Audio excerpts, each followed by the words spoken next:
Les gens disparaissent toujours, c'est un phénomène bien connu. Mais il arrive aussi que ceux qui les recherchent disparaissent. Aujourd'hui, nous allons parler des disparitions mystérieuses de park rangers, comme on les appelle en Amérique, ou de forestiers, comme on les appelle dans d'autres pays. Ces professionnels, en particulier ceux qui travaillent dans l'administration, suivent une formation intensive pour acquérir des connaissances et des compétences en matière de survie. Ainsi, lorsqu'une personne se perd ou disparaît dans un parc, les gardes forestiers sont généralement les premiers à arriver sur les lieux pour documenter l'incident et entamer les opérations de recherche et de sauvetage. Ils sont bien conscients du phénomène des personnes disparues dans les parcs nationaux du monde entier et ont été parmi les premiers à écrire sur le sujet. Mais que se passe-t-il lorsque l'un de ces gardes forestiers disparaît sans laisser de traces dans des circonstances mystérieuses? Aujourd'hui, vous découvrirez des cas étranges et mystérieux de disparition de gardes forestiers.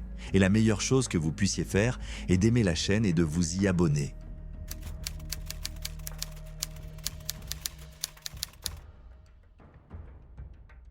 Ralph Heath était garde forestier au Baxter State Park dans le Maine, aux États-Unis. Il serait mort d'une exposition aux radiations alors qu'il tentait de secourir une femme perdue sur le mont Katahdin en 1963. Le lundi 28 octobre de cette année-là, deux femmes, Helen Moore et Margaret Ibisic, toutes deux originaires de Concord, Massachusetts, ont emprunté le Cathedral Trail et gravi le Baxter Peak sur la montagne. Elles atteignent le sommet et s'arrêtent pour déjeuner vers 1h de l'après-midi. Lorsque les deux amies ont décidé de poursuivre leur randonnée et de redescendre, elles se sont disputées au sujet de l'itinéraire que Margaret voulait emprunter. Hélène voulait simplement retourner par le chemin qu'elles avaient emprunté. Mais Margaret voulait passer par la brousse pour prendre un raccourci, ce qui signifiait sortir des sentiers battus.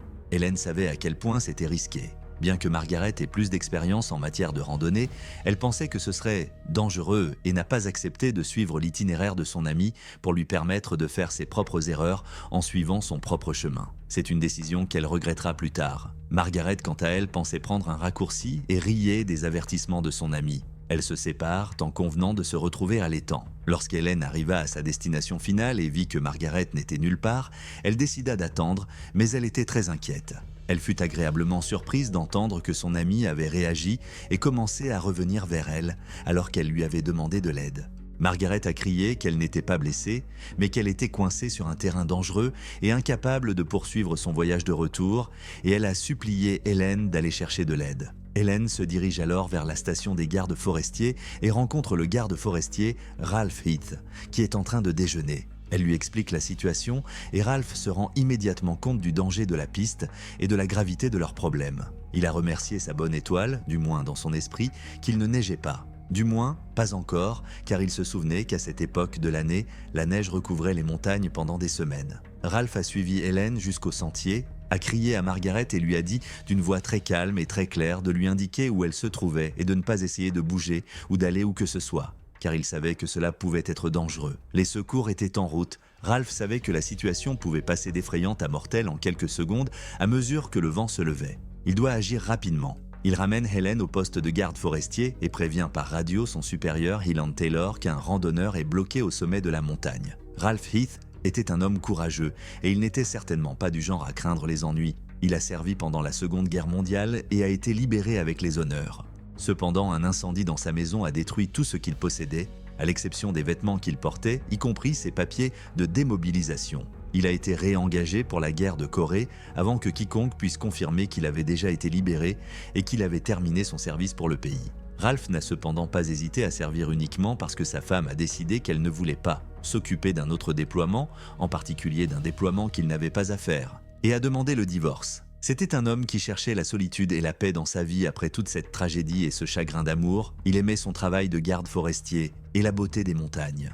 Malgré le fait que le temps à l'extérieur devenait de plus en plus dangereux et malgré les ordres du garde forestier principal qui leur demandait d'attendre le matin avant de tenter des recherches et des sauvetages, Ralph a décidé que le risque pour Margaret était trop grand pour la laisser toute seule dehors pendant la nuit. La neige arrivait à grands pas et en grande quantité. Il a donc décidé d'essayer de la secourir lui-même, même s'il faisait déjà nuit.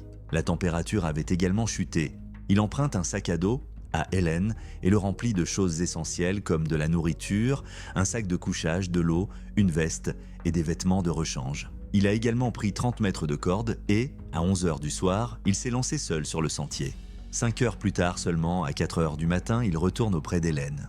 Il lui dit qu'il a parlé à Margaret environ 1 heure après son départ et qu'il a pu savoir où elle se trouve. Lorsqu'il lui dit à nouveau de ne pas bouger et l'assure que les secours arrivent, elle répète qu'elle est indemne mais qu'elle a très froid. Elle était probablement aussi très effrayée.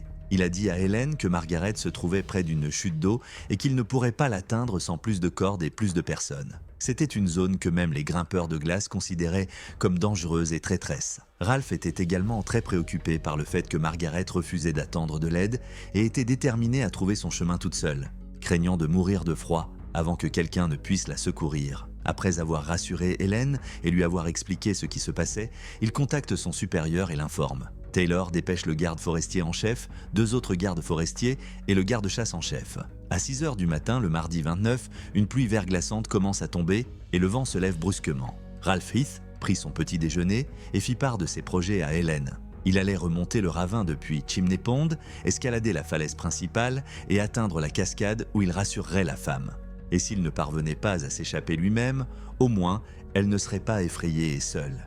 Et il attendrait avec elle l'arrivée de ressources supplémentaires pour les sortir tous les deux de là. Maintenant, il se mettait clairement en danger, sachant qu'il ne pouvait pas faire grand-chose d'autre que de s'asseoir avec Margaret et d'attendre. Bien que ce plan soit très raisonnable, et malgré le fait qu'il soit un gros fumeur, Ralph est en pleine forme et est un randonneur et un alpiniste chevronné. Cependant, il avait parcouru le sentier Dudley 4 fois au cours des dernières 24 heures et c'était un sentier très éprouvant et difficile à parcourir. À ce moment-là, il était complètement épuisé et n'aurait pas dû continuer à faire de la randonnée ou de l'escalade sans avoir pris le repos nécessaire. Après tout, l'escalade aurait été moins importante que celle qu'il avait prévu de faire. Mais il ne voulait pas quitter Margaret et les avertissements de ses collègues et même d'Hélène sont restés lettre morte.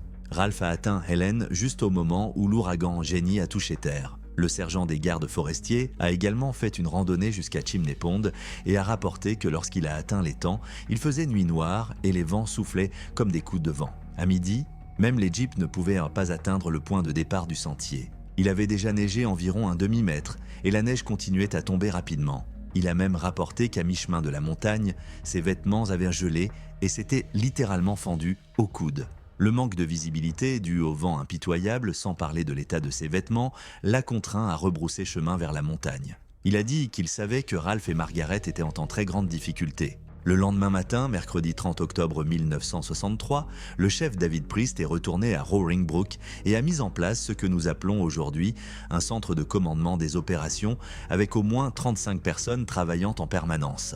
Tous les moyens d'assistance possibles ont été mis en œuvre et explorés. Mais il n'y avait rien à faire car la neige continuait à s'accumuler rapidement le vendredi matin. Cela faisait 5 jours entiers que Margaret était bloquée et 4 jours entiers que Ralph Heath l'avait rejointe pour la réconforter et éventuellement la secourir, ce que nous savons maintenant qu'il n'a pas pu faire. Le samedi 2 novembre, toutes les équipes et les personnes impliquées ont décidé que toute tentative de sauvetage était futile et qu'elles gaspillaient simplement leurs ressources à ce stade.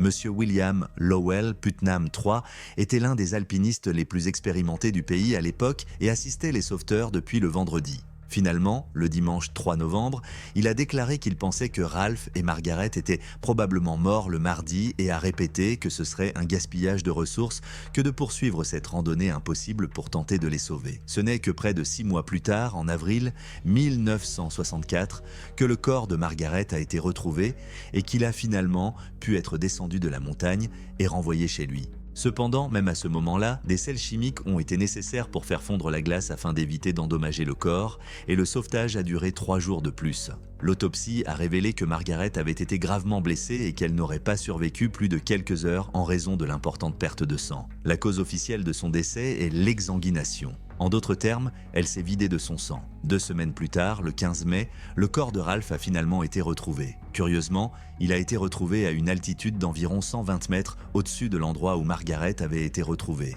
Il a été transporté par avion et l'autopsie n'a rien révélé. Le médecin légiste a déclaré qu'il semblait s'être simplement assis et endormi, ce qui n'est pas rare lorsque les gens meurent de froid. Mais l'ensemble de l'incident semble très étrange et inexplicable. Si Margaret est morte très rapidement après être restée coincée, pourquoi a-t-elle crié à Ralph des heures plus tard? Elle avait endommagé une artère de sa jambe et perdu beaucoup de sang en quelques minutes. Pourtant, des heures après être restée coincée, elle répondait encore à ses appels. Elle appelait déjà Hélène avant cela, et nous savons qu'aucun d'eux n'était sous l'influence d'une quelconque substance ou malade. Il n'aurait donc pas dû avoir d'hallucinations. Aucun autre corps n'a été retrouvé dans la région à ce moment-là et personne d'autre n'a prétendu avoir été la personne qui était coincée là et qui a réagi ou appelé à l'aide et qui aurait pu être prise pour Margaret. C'est très étrange, mais de tels cas sont de plus en plus fréquents. Ou encore, les chercheurs et les sauveteurs entendent les cris de personnes disparues, mais ne parviennent jamais à trouver l'endroit d'où proviennent ces cris. Ou encore, une personne bloquée ou perdue entend les chercheurs et les sauveteurs, mais ne peut pas les trouver. Le changement de temps si soudain et si important en même temps est un autre facteur très familier lorsqu'il s'agit de personnes disparues dans les forêts et les montagnes. En fait, la neige est arrivée avec plusieurs semaines de retard et le temps ce jour-là était ensoleillé et chaud. Comment et pourquoi tout cela s'est produit si soudainement est presque incroyable. Nous ne connaîtrons peut-être jamais la vérité, mais cela ne nous empêche pas d'enquêter, de réfléchir et de chercher des réponses aux questions auxquelles il est si difficile de répondre.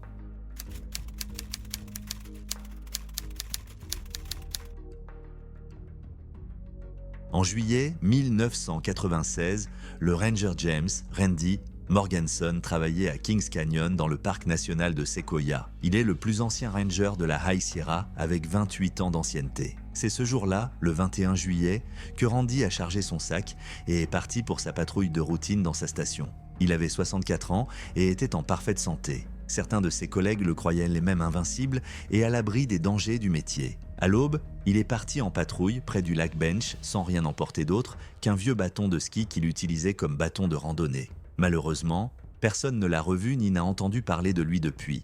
Et, comme c'est souvent le cas lors de disparitions aussi étranges, il s'est soudain mis à pleuvoir et à sortir de nulle part, détruisant toutes les pistes et autres preuves de l'endroit où le ranger Randy aurait pu se rendre ou de ce qui aurait pu lui arriver. Les jours suivants, les chiens se sont montrés très frustrés en suivant des odeurs qui semblaient s'arrêter soudainement et qui étaient aléatoires. Des pièces d'équipement ont été trouvées à différents endroits, mais aucune n'a pu être reliée à Randy. Un hélicoptère équipé d'une caméra infrarouge a repéré un feu brûlant sur le flanc d'une colline, mais personne n'a été vu en train de l'allumer. Finalement, les recherches ont été interrompues sans que Randy ou son corps n'ait été retrouvé. C'est alors qu'une lettre de Randy est arrivée au domicile de Randy et Judy Morganson à Sona, en Arizona. Judy a ouvert la lettre et a remarqué qu'elle avait été envoyée 2 jours après sa disparition apparente. Comme il n'y a pas de service postal dans le parc national, Judy ne sait pas comment Randy a pu envoyer cette lettre. Cela a renforcé les soupçons selon lesquels il avait simplement quitté la région pour commencer une nouvelle vie loin du service des parcs nationaux.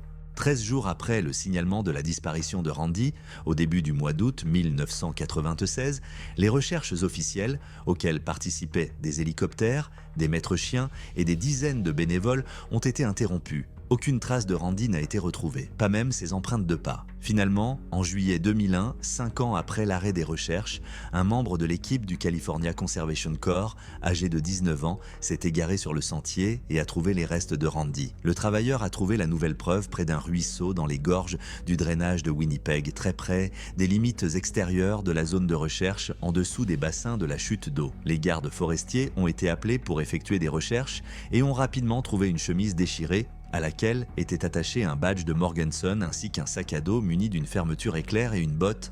En y regardant de plus près, l'une des bottes, à moitié immergée dans l'eau, laissait dépasser quelque chose de blanc qui ressemblait à un os de jambe. La botte et le sac à dos correspondent à la description de l'équipement que Randy a déclaré avoir utilisé ce jour-là. Des équipes ont été envoyées pour enquêter et effectuer des recherches, et une radio en état de marche a été retrouvée en haut des chutes peu de temps après. Cette découverte a rendu l'affaire encore plus confuse. Alors que ces restes semblaient confirmer que Randy se trouvait dans les montagnes depuis le début, les enquêteurs ne savaient pas si c'était là qu'il était mort. Les gardes forestiers se sont souvenus qu'ils avaient déjà fouillé cette gorge et l'avaient traversée à l'endroit même où la radio avait été trouvée. Alden Nash, un ranger à la retraite du sous-district de la Sierra, pense que Morganson est tombé dans un pont de neige et s'est cassé la jambe et que son corps a simplement été caché sous la glace pendant les recherches.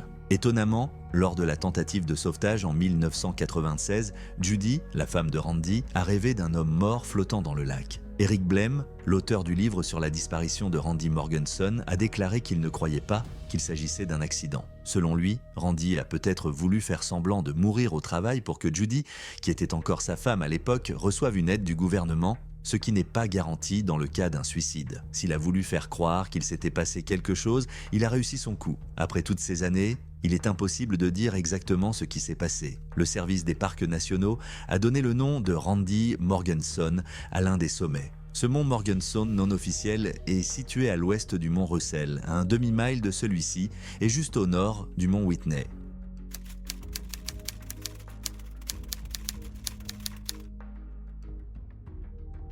En juillet 2005, un ranger est mort dans des circonstances mystérieuses.